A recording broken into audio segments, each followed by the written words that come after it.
Galera, vamos lá então para a nossa aula sobre ligação metálica. E como o próprio nome já diz, ligação metálica é ocasionada entre metais. E relembrando, os metais eles são a baixa energia de ionização. Isso quer dizer que os elétrons da camada de valência eles estão fracamente ligados ao núcleo. Então, é fácil arrancar esse elétron da camada de valência. Eles não estão fortemente ligados ao núcleo. E eles possuem também uma baixa eletronegatividade. Então, eles não vão atrair muito forte os elétrons da outra ligação, beleza? Do outro átomo, tá? Que está envolvido na ligação química.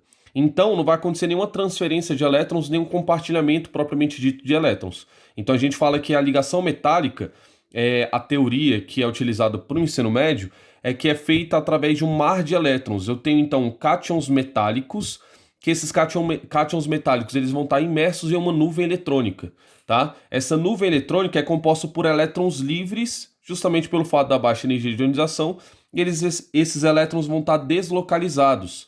Então, por exemplo, quando a gente tem aqui no caso a representação da ligação metálica, a gente teria o seguinte: aqui seriam os cátions metálicos, tá? Aqui é o núcleo que é positivo e é chamado de cátions metálicos porque eles estão constantemente perdendo elétrons para outro átomo.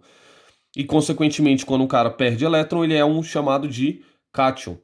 E aí, no caso, o que acontece? Esse cara aqui, esse átomo, ele pode transferir esse elétron para o outro cara, só que à medida que esse elétron passa para o outro elemento, outro átomo vem e já completa a camada de valência dele de novo. Então, esses elétrons eles ficam trocando aqui de posição. Então, não é igual a ligação covalente, que eu sei que os elétrons estão entre os átomos, e também não a ligação iônica, que o elétron foi definitivamente transferido, tá? Aqui no caso, acontece que esses elétrons eles estão livres, tá? Eles podem andar por todo esse metal, ok?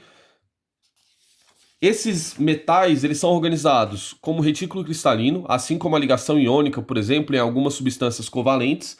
E no caso, esse retículo cristalino dos metais, o mais comum seria o cúbico de corpo centrado e cúbico de face centrada, que é no caso, quando eu tenho um cubo com todos os vértices com átomos e um átomo lá no centro. Então seria o cúbico de corpo centrado. Quando eu tenho, no caso, átomos nas faces do cubo, eu vou ter uma estrutura cúbica de face centrada, tá? Então, simplificadamente, seria CCC, cúbico de corpo centrado, e CFC, cúbico de face centrada. O que eu quero que vocês peguem aqui em relação ao retículo cristalino é que esses metais, eles, no caso, vão ter os elétrons aqui em torno de cada um desses átomos, esses elétrons vão estar livres, mas ele vai estar muito bem organizado a estrutura que esses átomos vão estar num determinado sólido, ok? E com isso a gente começa a ver como é que seriam as propriedades físicas desse meu composto, tá?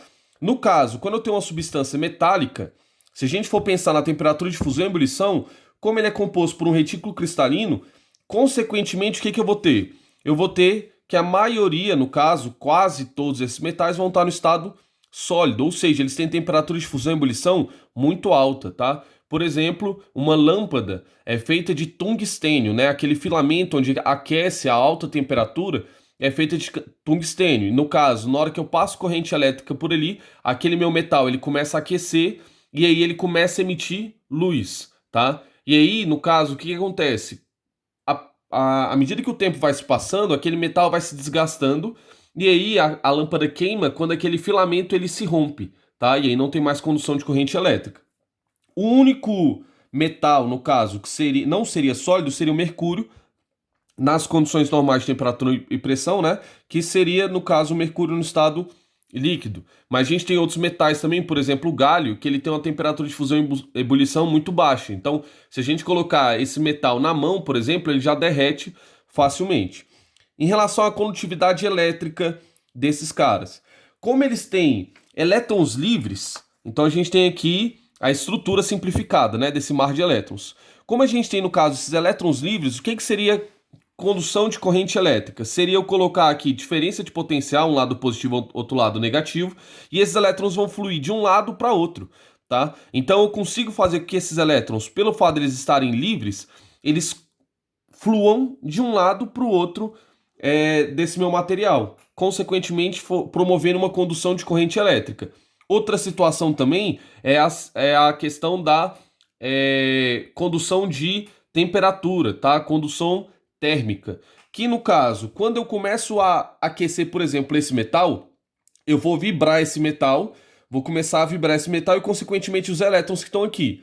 Essa vibração, ela começa a ser propagada por todos esses outros metais, tá? Todos esses outros átomos. E, consequentemente, esse cara também vai ser um bom condutor de temperatura, porque à medida que eu comecei a vibrar uma ponta aqui do meu material, consequentemente, esse átomo vai começar a vibrar e vai vibrar os outros átomos próximos dele. A gente tem que lembrar que temperatura está associada ao grau de agitação das partículas. Então, se uma partícula vibra e começa a vibrar outras partículas que estão próximas dele por conta do retículo cristalino, eu estou tendo uma condução de temperatura, porque inicialmente essa partícula aqui, esse átomo vai estar vibrando muito rápido, né? Depois ele vai começar a propagar essa vibração até que chegue nesse átomo aqui, essa propagação, essa vibração. Tá? Então ele é bom condutor tanto de eletricidade, por conta desses elétrons livres, quanto condutor de temperatura por conta justamente do retículo cristalino formado. Tá? Os metais, diferentemente dos sólidos iônicos e também da questão das substâncias covalentes, eles são extremamente maleáveis. Por quê? Se a gente for parar para pensar aqui, ó, dentro dessa minha estrutura, o que a gente tem? A gente tem que é uma estrutura muito bem uniforme, uma estrutura muito simétrica. Então, a maleabilidade é a capacidade de formar lâminas. Então, imagina, tá? Supondo que nós tenhamos aqui uma lâmina que tenha 3 camadas de metais, tá? No caso aqui, 3 camadas de átomos. Se eu chegar a reduzir essas camadas de átomos para 2 camadas, ou seja, eu compactar essa minha estrutura, concorda comigo que vai ficar a mesma estrutura, basicamente? Vai ficar da mesma forma, só que no caso vai ficar um pouco mais compactada. Então os metais eles têm a capacidade de ser maleáveis justamente pelo fato que quando eu faço uma torção na minha estrutura, quando eu modifico a estrutura, ela continua com as mesmas propriedades, com as mesmas características, ela continua simétrica. Da mesma forma é a ductibilidade, que seria a capacidade de formar fios. Imagina aqui então que eu tenho uma chapa, né, que tem 3 átomos, e eu começo a colocar aqui, no caso, os átomos todos enfileirados.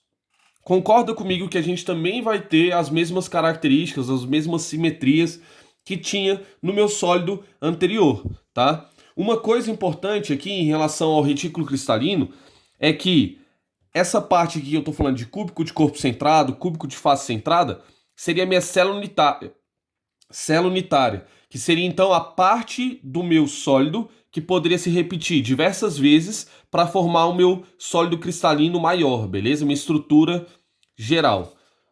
Beleza, então. Falamos das propriedades físicas desses metais, tá? E aí, no caso, a gente tem também, no caso dos metais, a formação de ligas metálicas. O que seriam as ligas metálicas? Para que a gente forma isso, tá? Por exemplo, se a gente pegar ferro sozinho, o ferro ele reage com oxigênio, ele vai formar, no caso, o óxido, né, a ferrugem, e essa ferrugem vai ser quebradiça, tá?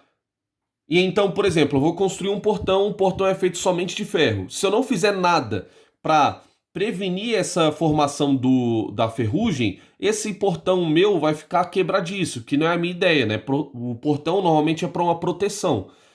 Beleza? Em relação ao magnésio, é um metal que ele é muito reativo. O magnésio, ele não pode entrar em contato com a água. E no caso, com a própria umidade do ar, já faz com que esse cara comece a entrar em combustão, tá? Formando o óxido, ou então, na hora que ele entra em contato com a água, ele começa a formar gás hidrogênio, que é altamente inflamável.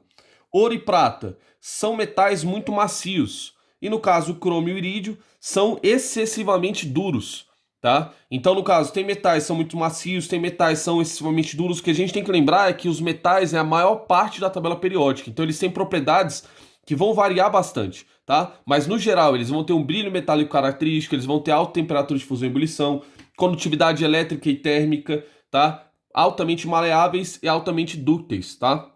E aí, para que serve a liga metálica? Serve para eu mesclar essas propriedades. Então, por exemplo, o aço. O aço eu vou pegar uma parte de ferro e vou colocar uma porcentagem de carbono ali justamente para prevenir essa questão da corrosão do ferro, a formação de ferrugem. Aí, por exemplo, o aço inox é uma parte que eu vou ter 74% de aço e depois eu vou colocar 18% de cromo, 8% de níquel. Isso vai fazer com que esse aço inox aqui, no caso, seja resistente a, no caso, bactérias, seres vivos no geral, beleza? Quando a gente vai pegar, por exemplo, latão, latão é o que chama de ouro de tolo, né? Que tem aparência de ouro, aspecto de ouro, mas o latão, no caso, ele tem na sua composição 67% de cobre, 33% de zinco. Ele não tem ouro na composição, ou seja, ele vai ser muito mais barato, mas ele tem uma aparência próxima da do ouro. E aí, consequentemente, o cobre e o zinco, na hora que esse cara se mistura, ele vai formar uma liga, né, que vai ter características, né, aparência próxima da do ouro, e aí no caso vai ser muito mais barato e eu vou poder fazer ornamentos, vou poder fazer algumas coisas para conseguir simular como se fosse o ouro. No caso do ouro 18 quilates, o que é vendido para fazer joias, no caso o anel, colar, essas coisas, não é o ouro puro, tá? É ouro, é uma liga que contém ouro. 75% então do ouro 18 quilates é formado por ouro, 13% por prata e 12% por cobre. Se eu fizesse uma liga, né, um anel somente de ouro, esse cara seria um material que não seria tão resistente, porque o ouro ele é muito macio. Então, se eu pegasse e formasse, né, no caso, um anel e apertasse alguma coisa com muita força, provavelmente eu ia danificar esse anel. O colar, esse colar, se eu puxasse ele, ele podia dar uma esticadinha, justamente pelo fato do ouro ser macio. Mas quando eu misturo esses metais, ele acaba tendo uma certa resistência associada. Outro exemplo de liga metálica seria o bronze.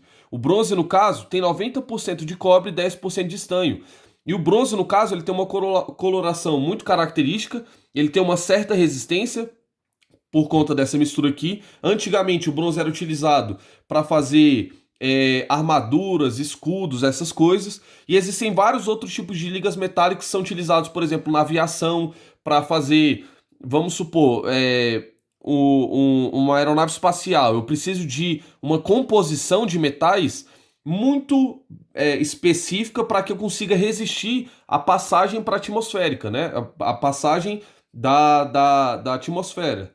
E aí, no caso, eu preciso de metais para fazer, por exemplo, um bisturi de um médico. Metais, uma liga metálica diferente, específica. Então, aqui é só um exemplo de ligas metálicas para que vocês possam ter noção. Perfeito? Com isso, então, a gente finaliza a nossa aula de hoje. Muito obrigado, viu? Valeu, é nóis, um beijo.